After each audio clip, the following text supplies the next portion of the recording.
লাঠি ভয় পায়। কি হয়েছে? क्या हुआ? এখানে কি হয়েছে? তোমার তো চুলকানি খাওয়াত জানি বিখাউজ হয়ে তুমি তো শেষ কাকু।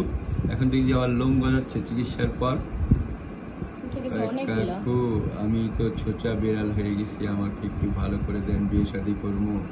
চেহারার ক্ষমাটা যদি এরকম হয় তাহলে কেমনে হবে? পুরান ঢাকায় চেহারা রেখে কয় ক্ষমা ক্ষমা কয় না? ওই যে কালকে একটা ইয়ে দেখতেছিলাম ইউটিউবে, একটা রিলে শো আছে। আমি নোয়াখালী না, আমি চেহারাকে বলি এই বলতে বলতে তোমাদের ইয়ে আসছে যে আমরা পুরান ঢাকায় আমরা চেহারাকে বলি ক্ষমা ক্ষমা। এই কাকু তোমার ক্ষমাটা তো এরকম হয়ে গেছে, তোমার ক্ষমাটাকে সুন্দর করতে হবে কাকু। এখন তোমাকে ইঞ্জেকশন দিব।